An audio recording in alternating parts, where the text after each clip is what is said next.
በስመ አብ ወወልድ ወመንፈስ ቅዱስ አሐዱ አምላክ አሜን። ስንክሳር ናይ ዕለት 2 ሰነ በዛ ዕለት እዚኣ ዮሐንስ መጥምቅን ኤልሳዕ ነቢይን ኣብ ሃገረ እስክንድርያ ስጉኦም ሰራየሉ እዩ። እዚ ከዓ ብዘመን ኦልያኖስ ከሓዲ እዩ። ንሱ ምኩራብ አይሁድ ካህንጽ ምስ ሓሰበ አስባስያኖስ ንጉስ ሮምን ወዱ ጥጦስን ከኣፍረስዎ። ኦልያኖስ ብኽፋት ልቡን ብትዕቢቱን ቃል ጎይታና ኢየሱስ ክርስቶስ ክስዕር ደለየ። ብቅዱስ ወንጌል ኣብዚ ዘይፈርስ እምኒ ኣብ ልዕሊ እምኒ ኣይክተርፍን እዩ ዝበሎ። ክስራሕ ምስ ኣዘዘ 3 ግዜ ከዓ ፈረሰ።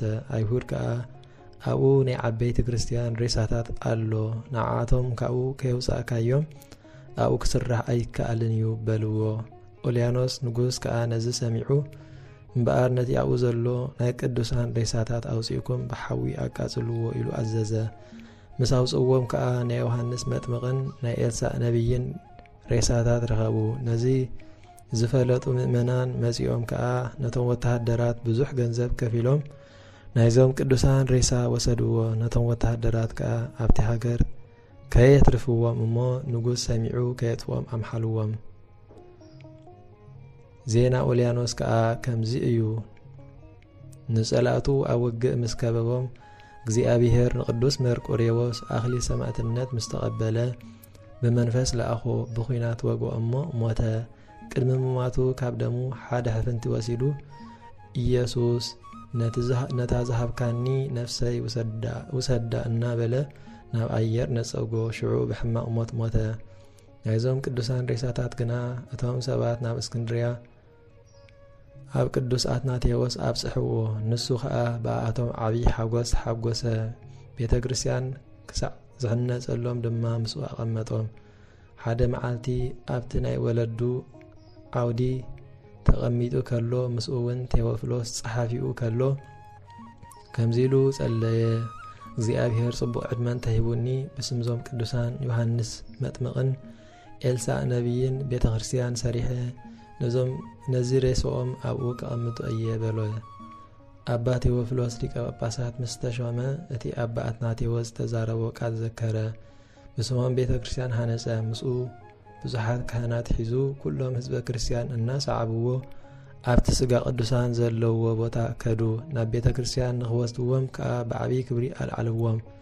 ክሓልፉ ከለው ኣብ ጥቓ ገዛ ሓንቲ ኣደማዊት ሰበይቲ በጽሑ። ንሳ ሕማም ሕርሲ ሒዝዋ እናተጻዕረት 4 መዓልቲ ገበረት። ክትመውት ከዓ ቀሪባ ነበረት። ናይቶም ስጋ ቅዱሳን ጸይሮም ዘለው ካህናት ዝማሬን ማህሌትን ሰምዐት። ክሓልፉ ከለው ከዓ ብመስኮት ቤታ ረኣየቶም። እንታይ እዩ እዚ ኢላ ሓተተት። እዚ ናይ ቅዱሳን ዮሐንስ መጥምቅን ኤልሳዕ ነቢይን ሬሳታት እዩ በልዋ። ሽዑ ብእምነት ከምዚላ ተመባጽዐት። ኦ ቅዱሱ ንእግዚአብሔር ዮሐንስ ካብዚ ዘለኽዎ ሽግር ብጸሎትካ እንተዲሒነ ኣነ ክርስቲያን ክኸውን እየ በለት። እዚ ትብሎ ዘላ ቃል ካብ ኣፋ ከይተወድአ ሽዑ ጥዑይ ህፃን ወለደት። ዮሐንስ ኢላ ከዓ ስም ኣውፅኣትሉ። ብድሕሪ እዚ ምስ ኩሉ ስድራኣ ጥምቀት ክርስትና ተጠምቀት። ንሬሳ ቅዱሳን ከዓ ኣብ ቤተ ክርስቲያን ኣንበርዎ። ካብኡ ከዓ ዓበይቲ ተኣምራትን መንክራትን ተረኣዩ። ብዙሓት ህዝቢ ኮይኖም ምስ ሊቀ ጳጳሳት ነታ ቤተ ክርስቲያን ክምርቕዋ ከለው ንቅዱሳን ዮሐንስ መጥምቅን ኤልሳዕ ነቢይን ምስኦም ክዖዱ ከለው ረኣይዎም።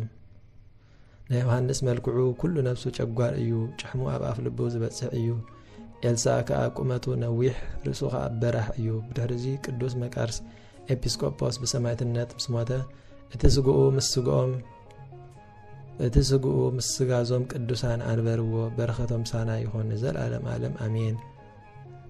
በዛ ዕለት እዚኣ በዓለ ሰዊት እዩ። ከምኡውን መዘከርታ ቄርሎስን አኬልጥስን ቀውስጦስን መነኮስ እዩ። እግዚአብሔር ብጸሎቶም ይምሐረናን ዘለዓለም ዓለም አሜን። ተፈጸመ።